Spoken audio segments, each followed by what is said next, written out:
I want to take a rest, play video games, and Counter-Strike. yeah, Yeah. why not?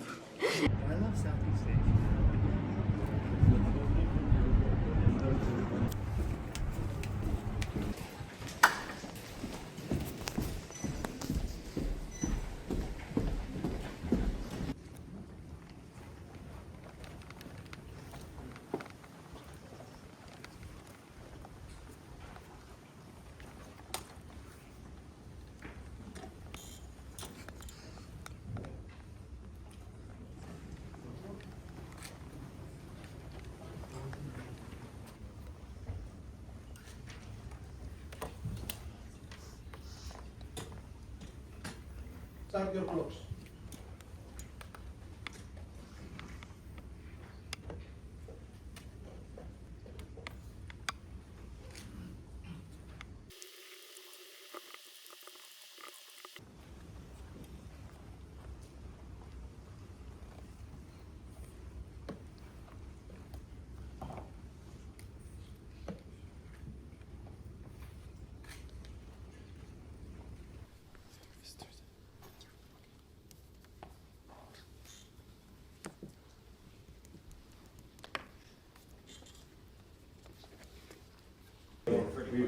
It was a sunny day. We went to Sindarov and Hikaru. Welcome to the round 12 press conference of the FIDE Candidates 2026. I have with me Javokhir Sindarov, who just drew Hikaru Nakamura. I'm going to start with you, Javokhir. All you need tomorrow is a draw against Anish Giri to win the tournament by force. Is this part of the game plan? Are you even thinking of this? Yeah, okay. The game which yesterday is very important, and after the draw, I think today is most logical to play like fast draw and take a rest and prep very well. I check today every tricky lines, but if Hikaru will play some popular line, I think I will in every line I'm going to some forcing draw. So this is my plan for today. And Hikaru, were you a bit upset that Javokhir managed to kill the game? Well, I mean, why would I be upset? I'm playing with a black piece. I have nothing to play for. It's kind of no. I mean, I will say I thought if the scores were closer, I thought maybe I would do something more interesting, like maybe a King's Indian. But with yesterday, with Javokhir defending very, very well and drawing, and then Anish unable to put any real pressure on Yesipenko. I mean, I didn't see any reason to go crazy. So yeah, it's pretty logical. And Javokhir, how are you going to approach tomorrow? You have the black pieces. Tomorrow I have a rest day. Are you going to prep? Yeah, of course. Why not? It will be an important game. But okay, my tournament situation is very good, so I will try to prep and take a rest. Okay, fantastic. There's not much to look. I mean, this is probably the fastest game in Canada's history. I just want to say for the people at home. Actually, it's not. There was a similar situation in Madrid when I played Jan. Yeah, I mean, Jan was also, I think, up by something like 2 points, I think, with 3 rounds left, and he forced a draw to Berlin with white against me. So this is not the first time I've seen this happen. I actually check last candidates, and I saw Hikaru played Berlin very fast draw, and I think my situation is completely same. And I was also thinking, I don't want to play e4 because to e4, in general I'm playing d4 here. So in e4, I expect he can play any c5 line. So that's why I choose d4, and for every popular line I saw some forced draw. So tell me about your strategy, because, okay, h6, but Hikaru has played h6 this tournament. What was your plan going here to force a draw? From first, I have some ideas with white, but I saw Hikaru's games and he really played very well, and probably he prepared very deep this line. So that's why I think I just play this Catalan. Here I check knight e5 line a little bit, but after that I don't see any reason to play this, and the fast draw should be very good in my situation. So that's why I choose this line. Did you have any reference games for this game? I saw there was a Wonder Liang game in this precise line, or this is pure engine prep from your files? No, I mean I'm just checked it yesterday and I saw this completely draw. I didn't have any deep preparation, so I think like I will just take everything after Queen C5. I mean, if I have a chance, I will overdraw immediately, but we need to play 40 moves. So. Yeah. So I also want to. Okay. So the game is fairly easily drawn here. You even sacrifice a pawn just to force the opposite color bishop endgame. How is it? How do you offer a draw when you can't offer a draw? Obviously, it's moved like 30. Is there like some eye contact? Here you can just make a repetition. It's very easy. There's okay, so when he plays bishop a5, you're just like, okay, I'm gonna go. Well, I mean, everything's a draw. You can just make. If you find the repetition, yeah. I mean, it's like when you have rooks. Like if it's a rook and three, you find just to repeat on the back rank or the side. I mean, someone starts a repetition, and the other player, of course, just continues it to the end. Okay, so it's like a known agreement that we're just gonna. Yeah, I mean, like players should be understand like it's completely dead draw, and I mean. I don't see any reason to try F4 or King E3. Okay, so we had a draw here after 33 moves, and this brings your situation very nicely on the rest day, into the rest day for the last 2 rounds.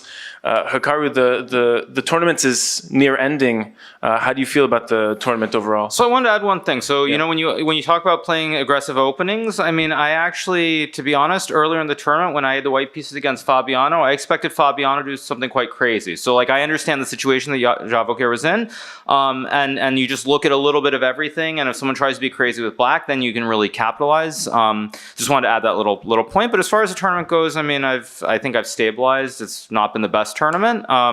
But I was never going to win this tournament. I mean, I think if a couple things had gone my way, I could maybe be on like +1 with like one more win than a loss. But even if I had that, it would be nowhere near enough. So I think, you know, it's pretty clear who the winner of the tournament should be, and just looking forward to the end. Let's talk about that one first point that you said. So you're saying if you would have played a more aggressive opening, that puts you in danger of some serious prep or some no, potentially, but no, what I meant is that like actually when I was white against Fabiano, like at the time, I think Javokhir was ahead by maybe 1.5 points of Fabiano, and I thought Fabiano would go very aggressive. Because if you looked at the tournament at that point, Javokhir was coming off the draw against Anish, where he's very, very close to winning, and I thought it was very unlikely he would not win more games in the tournament. Right. And so I expected Fabiano to be very aggressive. So actually from the white side, I was expecting like King's Indian or something crazy, whatever. I mean, we still have more games, so I shouldn't say too much. But obviously, like I was expecting that. And so like for Javokhir, then like you're asking about what do you prepare for? It's like you always have some idea, like if someone wants to be really crazy with black, what you're going to do against it. I see. That's what I meant. So then when you saw the symmetrical by Fabiano, you were like, you must have been super surprised. Like I said, at the time, I mean, of course, we've seen the results. I've been proven correct. But I mean, I thought Javokhir was playing, his chess level was way too high in order for him to like draw the last 7 games and not win another game. So yes, I was very surprised in that game when Fabi didn't just go insane. And then of course Fabi went insane against Anish, and we saw the result. But I think it was kind of the wrong game to try. Very interesting. Okay, I'm going to open up questions to the reporters on the floor. Please state your name and your media outlet, and raise your hand. Of course, a mic will be sent your way. Jafar from Prime Chess. Hikaru, when you say that Sindarov's chess IQ is very high at this level in this tournament, can you shed some light on what's it like playing on him when he's on fire and things seem to be going right? Yeah, I mean, he's a very, very strong player. You know, I think in this tournament, he's easily had the best event. I think pretty much nobody's had a good event outside of him. Maybe Anish has, but I mean, Anish also was lucky not to lose that game against Javokhir. If he had lost that game, his tournament would also be pretty bad. So, you know, when someone's just playing great chess, playing fast, and playing with a lot of confidence, it's very tough to deal with. And I think, you know, he had this first game against Andrei Yasipenko, which was very shaky, but ever since it's been very smooth. And I mean, he deserves to be where he's at. He's played better than every other player combined. No one else has been even close. Thank you. Have you ever faced this kind of competitor in a tournament who's like on fire and like very hard to prep against like this? Well, I mean, I had this against Nepo in Madrid. same thing, where Nepo was also just like steamrolling the field. Of course, not quite as many wins. But I mean, I think when that happens, you know, I think mostly you try to get out of the way. I mean, the obvious example is like Magnus. There are some tournaments I played with Magnus where he's just on fire. And honestly, when someone's on fire like that, usually what you're trying to do is you're just trying to make some draws and just not have to play them. You want to play the other players, basically. Awesome. Yes? Hikaru, sadly, the classical World Championship, it's over for at least 2 years for you. Are you thinking about playing in the World Rapid and Blitz? Well, I mean, this tournament's been over for me since very early on, so it's funny that you should mention this now, because like I think since round 5, I know that I had no chance to win. World Rapid and Blitz, I mean, depends where they hold it. I have no idea right now. So I mean, we'll see. If it's somewhere in the Western Europe or North America, probably. You know, if it's like Samarkand or somewhere, it's unlikely. Is there any chance you can play the next candidates or zero chance? Too early to ask such questions. I mean, a lot can happen in 1 year, let alone 2 years. So we'll see. Thank you. Oh, a question over here. Hi, Saul Triprana from Chess Trevor. I'm curious, if you were to write a book on your candidate's experience so far, this question is for both of you, what would the title be? And do you think it would sell well? Sorry? The title of your book on the candidates. Title? Yes. About your tournament, how the tournament has been. Like book name Yes. on the candidate's Yeah, I tournament. have no idea. Is that the title? I mean, I think for me, what I would say is the good, the bad, and the really ugly. Well said. Thank you. Oh, question in the back there.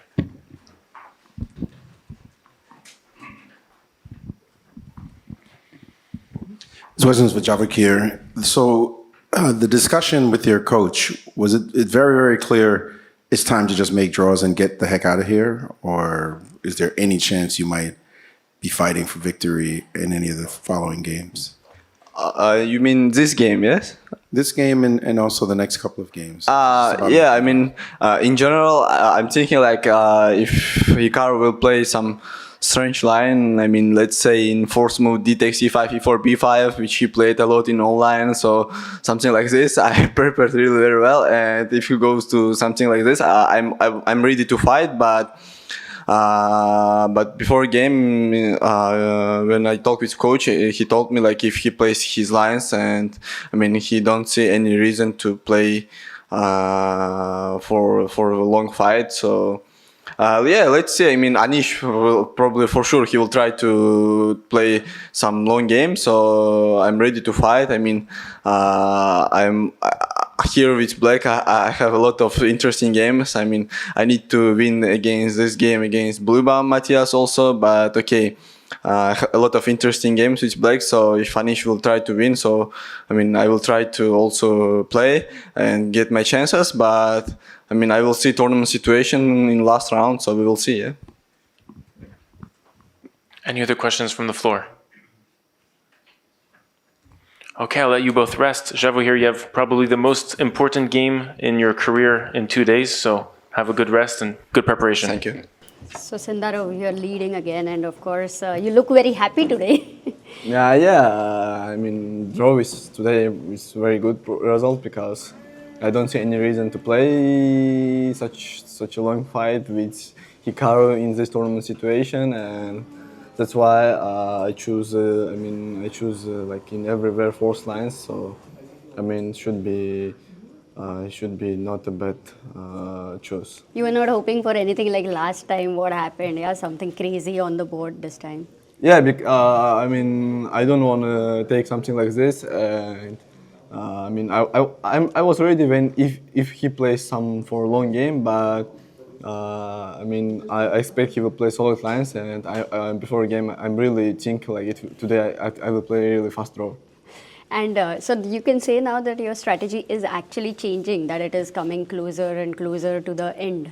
Yeah, I mean, yesterday was very important game, and I was very tired after that game, and I think like, I mean, I need to play the last 4 rounds very solid, and if someone try to beat me, I mean, if I have chances, I will always try to push, but I don't see any reason to play for win right now. I just want to play solid and wait my chances, hopefully, so we will have next 2 rounds, and we will finish this tournament. It's a very long tournament, actually. Saving the preparation for later. Talking about it, are you... Maybe, yeah.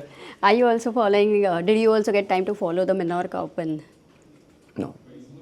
I mean, I watch only. I didn't watch this Grandmasters tournament. I watch only our guy Humayun become our 32 Grandmaster probably in Uzbekistan, and I'm very happy. So I mean, Muhammad Zahid won, like young generation also become very strong in Uzbekistan. Oh, that's wonderful. And today is going to be the earliest day for you. What are your plans? I want to take a rest, play video games, and Counter Strike. yeah, Yeah. why not? And then, so tomorrow you're going to be playing Anish Giri. Day after tomorrow. So. And then are you going to be preparing on Chess Monitor or do you use ChessBase? I mean, just ChessBase, check his games, and repeat my files. And you don't generally use social media, I know, during the tournament, but for Anish especially, because he tweets a lot, are you going to see anything he will tweet about you before the game? Will that help you in your preparation? Actually, I don't care. I didn't see what he tweeting, so I mean, it doesn't matter for me. Okay. And last question, we saw when during the start of the game, you and Hikaru both laughed. Like, is it because both of you saw it was Yeah, I mean, probably he didn't expect I will play this, but I don't know what can I say. I mean, like Nepo in my situation also doing this in Madrid, so probably if you are going very well, you don't need to push. You just need to wait your chances. And I mean, if you get chances, like Nepo get chances actually against Alireza in Madrid, he beat. So I will also try to wait my chances and play very solid. Tomorrow will we see you playing tennis? Yeah, but I want to play paddle, so probably I will play paddle tomorrow. Okay. Thank you so much. Thank All you. the best.